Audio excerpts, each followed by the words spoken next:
Alors bonjour à tous, je suis vraiment très heureuse d'être ici parmi vous et notamment pour vous introduire donc cette thématique qui est une des thématiques phares de la psychologie positive qui porte donc sur la gratitude. Peut-être pour commencer, essayer de vous faire comprendre le lien entre gratitude et bien-être au travail et plus largement bien-être social, je vais commencer par vous parler de son contraire. C'est-à-dire, actuellement, on a de plus en plus de retours, à la fois du milieu du travail, mais aussi de la part des enseignants, des parents, etc.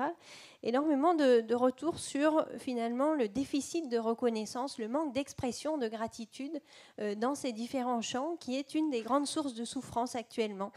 Ça a été même appelé récemment par Leah Waiters trouble de déficit de reconnaissance au travail. Donc c'est un trouble identifié qui est un des facteurs de burn-out aujourd'hui. On retrouve aussi les mêmes caractéristiques qu'expriment les enseignants qui parlent d'élèves clients qui viennent un peu en touriste à l'école. Et donc, quand l'enseignant, par exemple, propose aujourd'hui, on va faire du calcul. Non, moi, je n'ai pas envie. Donc, je continue à lire mon petit magazine, etc.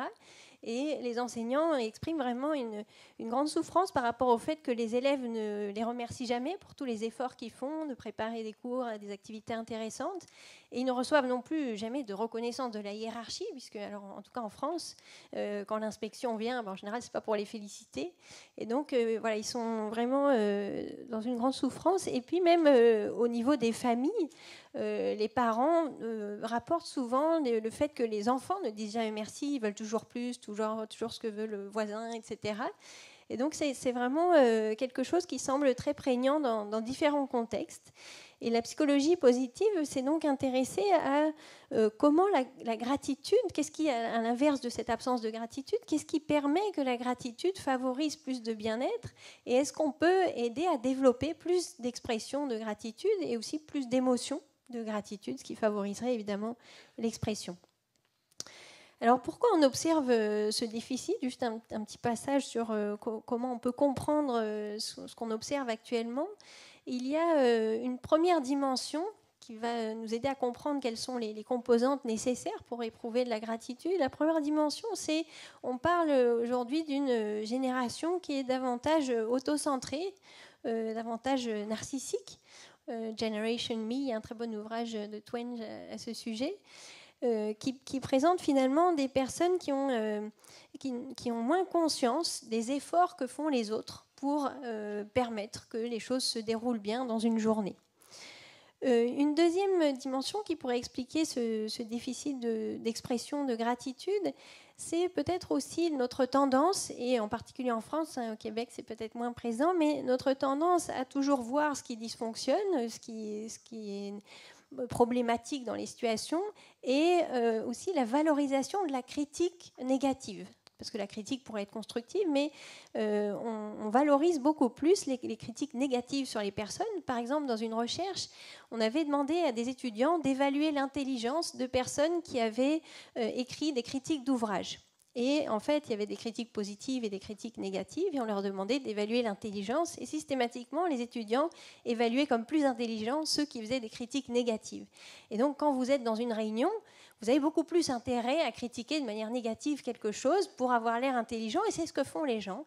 Et en particulier en France, on est très fort pour ça. Donc, ça contribue au fait que finalement, exprimer de la gratitude, on a plutôt l'air de se croire dans le monde des bisounours, on a l'air d'un doux naïf, d'un doux rêveur, etc. Et donc, ce n'est pas très bienvenu dans ce contexte. Une troisième hypothèse qui permettrait de comprendre ce manque d'expression de gratitude, c'est probablement, et Charles et Martin y ont fait référence tout à l'heure, un déficit de compétences émotionnelles. C'est-à-dire que pour pouvoir exprimer de la gratitude, encore faut-il la repérer, l'identifier comme telle et être capable de l'exprimer de la bonne manière en fonction du contexte. Dire merci, dans certains contextes, ça peut dire merci oralement, ça peut mettre les gens mal à l'aise, donc ça va être mal perçu, etc.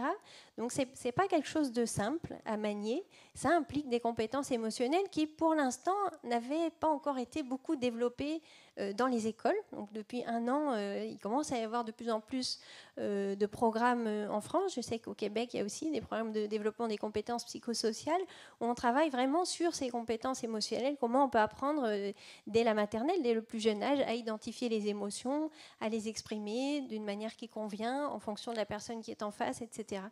Donc peut-être que ça va améliorer l'expression de la gratitude. Alors au travail, on a mené plusieurs enquêtes pour essayer de comprendre pourquoi il y avait ce déficit d'expression de gratitude au travail.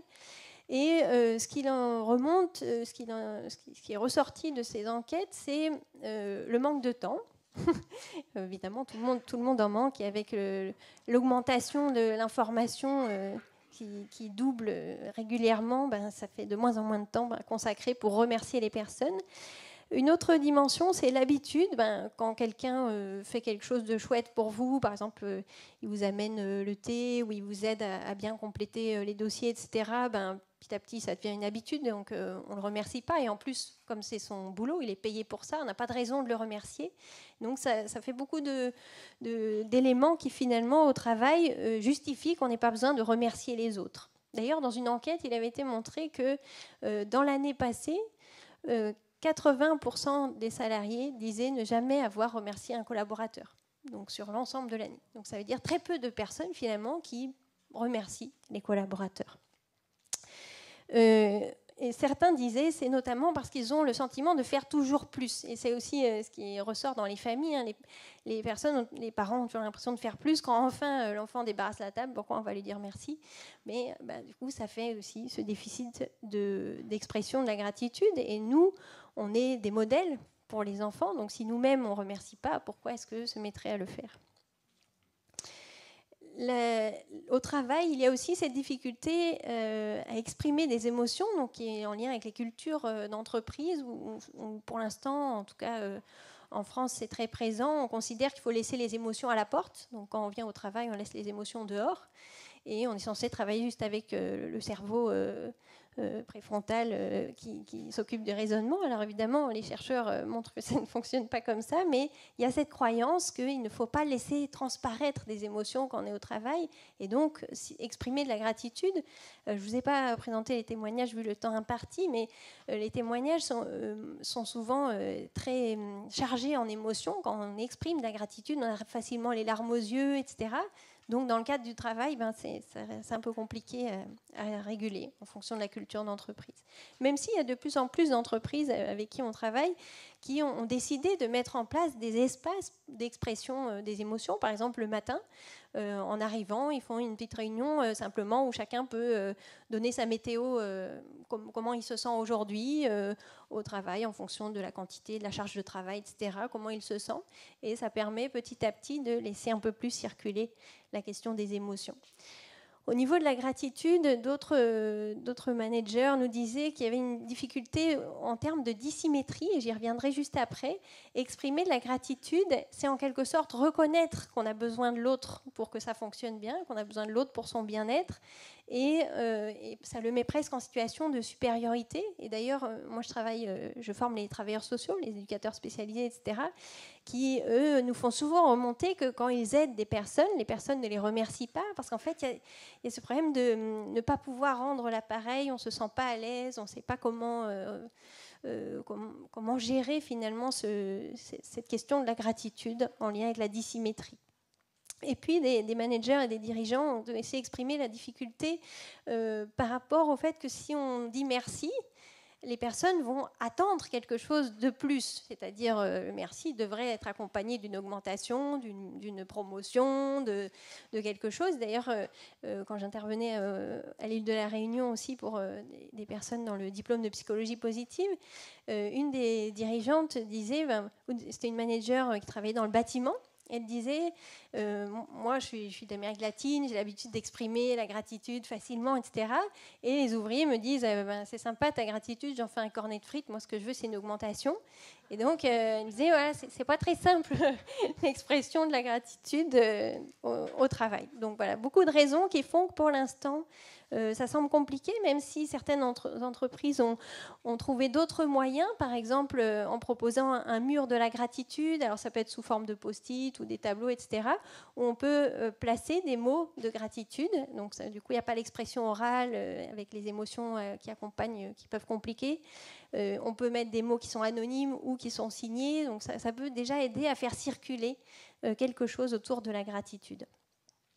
Alors qu'est-ce que c'est que cette émotion de gratitude? C'est une émotion complexe, c'est-à-dire qu'elle mêle en fait plusieurs autres émotions, telles que la joie, la surprise. Souvent, on augmente le sentiment de gratitude lorsqu'on est surpris par quelque chose. On ne s'attendait pas à ce que quelqu'un vienne nous aider, on ne s'attendait pas à cette visite, à cet appel téléphonique. Et donc, ça augmente le sentiment de gratitude. Alors que, bien sûr, si c'est Noël, on s'attend à avoir des cadeaux. Et d'ailleurs, c'est pour ça que les parents sont toujours déçus, parce que les enfants ne disent pas merci. Parce évidemment, ils s'attendaient à avoir plein de cadeaux. Et au contraire, ils vont dire « Ah bon, c'est tout ?» Donc ça, c'est la différence quand on essaye de cultiver cette émotion de gratitude. Il faut vraiment essayer de favoriser une réorientation du regard pour être capable de percevoir des éléments de surprise dans les situations. L'émerveillement aussi, parce que la gratitude peut être à la fois interpersonnelle, la gratitude qu'on éprouve envers une personne, mais elle peut aussi être auto-transcendante, c'est-à-dire concerner des éléments comme la nature. Donc on peut s'émerveiller et du coup éprouver de la gratitude par rapport à la nature. J'avais donné la dernière fois un exemple qui était lié à un événement qui m'est arrivé, où je devais aller à Paris pour une conférence à l'UNESCO. Et j'étais en retard, comme toujours. Donc, je courais après le temps. Et donc, il fallait que j'attrape mon train. Et je suis arrivée juste au parking. Et je me suis dit, il ne va pas y avoir de place, je ne vais jamais y arriver. Et puis, à ce moment-là, il y a une personne qui quitte sa place de parking. Donc, je m'apprête à me garer. En fait, il y avait quelqu'un qui était là déjà, avant moi. Et donc, je me suis dit, bon, tant pis, je vais arrêter le train. Et en fait, le jeune homme me dit, non, allez-y. Donc là, j'ai éprouvé vraiment la gratitude interpersonnelle envers cette personne. Et puis, j'ai couru tout ce que je pouvais jusqu'à la gare. Et juste au moment où je suis arrivée, je voyais sur l'horloge que c'était pile l'heure du train et que j'aurais jamais le temps de descendre sur le 3e quai, etc. Donc, je me suis dit, bon, tant pis. Et puis, à ce moment-là, j'entends dans le haut-parleur quelqu'un qui dit « En raison d'un problème d'acheminement de personnel, le train pour Paris aura 10 minutes de retard. » Et donc, là, j'ai éprouvé la gratitude auto-transcendante envers la vie pour cette chance. Puisqu'évidemment, la personne ne me connaissait pas et ne savait pas que j'avais un train à prendre, mais j'ai éprouvé cette gratitude envers la vie. Alors, la gratitude, ce n'est pas juste le fait de dire merci. Ce n'est pas simplement un élément de politesse, c'est vraiment cette émotion qu'on peut éprouver dans les situations telles que je viens de vous décrire. Et cette émotion se distingue du sentiment de dette. C'est-à-dire parfois quand quelqu'un vous aide ou vous apporte quelque chose, vous n'avez pas forcément une émotion de gratitude, vous pouvez avoir un sentiment de dette, c'est-à-dire je vais devoir lui rendre l'appareil. Et ça, c'est vraiment deux émotions distinctes. Une émotion qui est la gratitude, qui est une émotion agréable et qui va entraîner un certain nombre d'effets bénéfiques que je vais vous présenter juste après. Et l'autre émotion, qui est l'émotion, ce sentiment de dette, qui est plutôt une émotion désagréable et qui va entraîner des conséquences auxquelles on ne s'attendait pas jusqu'à ce que des travaux de psychologie positive s'y intéressent. Alors, on pourrait se dire, mais le sentiment de dette, c'est très utile en termes d'interaction sociale, parce que si on se sent redevable, ça va encourager plus de comportements prosociaux, plus de soutien mutuel, de solidarité. Donc, ça devrait être une émotion aussi importante à cultiver. En fait, ce que montrent les recherches, c'est que le sentiment de dette va générer plutôt un évitement du bienfaiteur et pas davantage de comportements prosociaux, tandis que la gratitude va encourager un rapprochement du bienfaiteur et va augmenter la tendance à reproduire un geste prosocial envers cette personne, mais aussi envers de tierces personnes. Donc c'est une émotion en fait qui va diffuser, dont les effets bénéfiques vont se diffuser plus largement et qui en fait vraiment une émotion prosociale par excellence. Alors le degré de sentiment de dette ou d'émotion de gratitude, on peut avoir les deux, on peut éprouver les deux, et le niveau de chaque va dépendre des cultures, de la culture, notamment dans les pays asiatiques. On constate que les personnes éprouvent plus de sentiments de dette lorsqu'elles ont reçu un don ou lorsqu'elles ont reçu de l'aide. Elles ont été éduquées à éprouver ce sentiment de dette. Quand on vient t'aider, tu dois rendre l'appareil et plus. Et donc, il y a vraiment ça qui est très ancré culturellement, alors qu'aux États-Unis, le sentiment, quand vous recevez de l'aide ou un cadeau, vous avez le sentiment de gratitude qui arrive presque complètement pur et très peu de sentiment de dette. Dans les pays européens, on a un peu un équilibre entre les deux, avec un peu plus de gratitude que de sentiment de dette. Le degré va aussi dépendre des attentes d'autrui. Plus une personne s'attend à ce que vous la remerciez, moins vous allez éprouver de gratitude. Et ça, je pense que c'est important en tant que parent. On essaye toujours d'expliquer aux enfants, il faut dire merci. Quand tu reçois quelque chose de ta grand-mère, tu dis merci, etc. Mais en fait, c'est très utile. Et la politesse, c'est vraiment quelque chose d'utile à cultiver. Mais par contre, ça ne cultive pas l'émotion de gratitude. On est en train d'aplatir l'émotion de gratitude, qui donc est à cultiver par ailleurs avec d'autres moyens dont je parlerai si j'ai le temps. Donc, qu'est-ce qui permet de développer cette émotion de gratitude? D'une part, c'est l'attention, être attentif à ce qui se passe. Et par rapport à ça, donc Simon Grégoire vous présentera juste après les travaux sur la pleine conscience. La présence attentive, cette capacité à être attentif au moment présent, va être déterminante pour percevoir les gestes que les autres font et qui me font du bien. La capacité d'empathie est aussi une des conditions. Si je suis capable de me mettre à la place de l'autre, je perçois les efforts qu'il a fournis et donc ça va augmenter cette émotion de gratitude.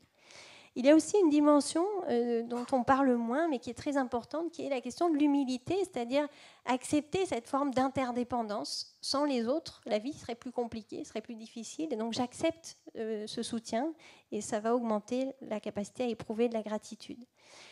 Ça implique aussi, dans les conditions préalables, une capacité à identifier les émotions et à pouvoir accepter ces émotions, c'est-à-dire la gratitude ne vient pas forcément seule, elle peut venir aussi accompagnée d'émotions moins agréables comme la nostalgie si la personne est décédée, comme le sentiment de dette si on sent qu'on doit rendre l'appareil, etc. L'expression de gratitude, comme je le disais, va avoir des effets bénéfiques un peu en cascade. C'est-à-dire, quand vous exprimez la gratitude, vous augmentez le sentiment de bien-être d'autrui parce que vous augmentez son sentiment d'utilité sociale. Il a l'impression que ce qu'il a fait a été utile pour vous et ça va augmenter le sens de la vie pour cette personne-là et donc le bien-être durable. Ça encourage l'autre à reproduire cet acte bienveillant, donc ça va avoir des effets positifs sur d'autres personnes et ça encourage la personne elle-même à en faire de même. Ça va améliorer aussi la qualité de la relation, ça augmente le sentiment de confiance, l'intérêt qu'on a pour autrui. Par exemple, suite à une interaction où on éprouve de la gratitude, on a tendance à plus poser de questions personnelles, qu'est-ce que tu fais dans la vie, qu'est-ce que tu aimes faire, etc., à des inconnus qu'on rencontre dans cette interaction. Ça va augmenter les comportements aussi de bienveillance et de coopération, ce qui va être essentiel aussi dans le milieu du travail. Au-delà de ces effets de l'expression de la gratitude, il y a des effets pour la personne qui éprouve la gratitude, ce qui est différent du sentiment de dette. Il va y avoir des effets sur les 3 dimensions de la santé telles que définies par l'OMS, la santé physique, mentale et sociale. Donc à la fois un effet sur la vitalité, le sentiment d'être en forme, sur les défenses immunitaires. Ça va réduire aussi les effets délétères du stress. Je n'aurai pas le temps de développer, mais vous pouvez voir les travaux de Fredrickson à ce sujet. Au niveau de la santé mentale, ça diminue les symptômes anxieux et dépressifs et ça augmente la satisfaction par rapport à la vie parce qu'en fait, la gratitude nous aide à percevoir davantage les éléments positifs et satisfaisants du quotidien. On oriente l'attention davantage vers ces éléments-là, alors que, comme le disaient Charles et Martin tout à l'heure, notre cerveau est câblé pour percevoir en priorité ce qui est menaçant, ce qui est compliqué dans les situations. Et donc, la gratitude nous permet de rééquilibrer nos perceptions, de percevoir bien sûr ce qui est menaçant, mais aussi tous les autres aspects positifs dans une situation ou dans une interaction. ça va avoir des effets aussi à plus long terme, puisque, comme Charles le présentait tout à l'heure avec le modèle de Fredrickson, en augmentant les émotions positives, on va permettre à la personne de s'adapter plus facilement à des situations de manière plus créative. Ça augmente la créativité, la capacité à résoudre des problèmes et à développer de nouvelles compétences qui vont agir en termes de facteurs de protection pour la suite. Au-delà de l'émotion de gratitude, il y a ce qu'on appelle un trait de personnalité, ou en tout cas une dimension plus stable qu'on appelle l'orientation reconnaissante, qui consiste en fait à éprouver plus fréquemment des émotions de gratitude de manière plus intense que la moyenne pour un plus grand nombre de choses différentes et envers un plus grand nombre de personnes. Donc ce trait qu'on a appelé l'orientation reconnaissante est associé de manière forte au bien-être durable pour plusieurs raisons. Tout d'abord, après les raisons, je terminerai. Tout d'abord, il permet de contrecarrer ce biais de négativité dont je viens de vous parler. Donc, permet de rééquilibrer les perceptions. Il permet de mieux se remémorer, se souvenir, de mieux encoder les événements positifs, puisque c'est une émotion intense, donc il va aider l'encodage de cet événement et donc de pouvoir s'en rappeler plus facilement. Ça permet de contrecarrer ce qu'on appelle l'adaptation hédonique, c'est-à-dire l'adaptation aux éléments satisfaisants du quotidien. L'être humain a cette capacité incroyable de pouvoir s'adapter à toutes les situations très rapidement. Il s'adapte encore plus facilement à ce qui est positif. Donc, par exemple, quand vous changez de maison, vous achetez une nouvelle voiture, etc., en fait, très rapidement, vous allez vous adapter. Moi, quand j'ai acheté une voiture qui démarrait en hiver, au début, c'était un miracle. Je me disais, tiens, elle a encore démarré, c'est incroyable. Et puis, au bout de 2 semaines, évidemment, c'est normal, tout le monde a une voiture qui démarre en hiver, rien de plus normal. Donc, on s'habitue finalement très rapidement. Et si on pratique les exercices de gratitude, ça nous permet de reprendre la perspective, de se dire, oui, c'est vraiment une chance quand même d'avoir cette voiture qui démarre, d'avoir des lunettes dans lesquelles on voit bien, etc. Et on peut redécouvrir un peu son quotidien à travers ces nouvelles lunettes. Ça permet aussi, cette orientation reconnaissante diminue les effets de la comparaison sociale ascendante. Habituellement, on a tendance à regarder tous ceux qui arrivent mieux à parler que nous, qui sont moins angoissés, qui sont plus riches, qui sont plus beaux, etc. Et avec la gratitude, ça oriente l'attention sur ce qu'on a déjà et la chance qu'on a déjà. Moi, je travaillais beaucoup dans l'humanitaire. À chaque fois que je revenais en France, je me disais, mais c'est incroyable la France, quelle chance on a. Puis au bout de 2-3 mois, on commence à se plaindre. Ah oui, la France, c'est difficile, tout ça, l'éducation. Puis après, on repart, on revient là, à nouveau, ces nouvelles lunettes qui nous aident à mieux profiter du quotidien. Alors, je n'aurai pas le temps de développer sur les différentes pratiques qui permettent d'augmenter l'orientation reconnaissante, parce qu'on parle d'un trait qui est stable, mais en fait, c'est aussi une compétence qu'on peut vraiment développer. Ce regard sur son quotidien, c'est quelque chose qu'on peut développer à travers des pratiques comme le journal de gratitude, dont je vous ai mis la consigne, ou bien à travers d'autres pratiques comme la lettre de gratitude, la visite de gratitude, que je pourrais développer par ailleurs pour ceux qui sont intéressés. Et donc, il y a un certain nombre de projets qu'on met en place dans les écoles pour développer ces différentes dimensions. Alors, on a mis en place un projet qui a été financé par l'Institut national de prévention qui était destiné à des élèves de primaire, où on a constaté une augmentation de l'humeur positive, du sentiment de vitalité.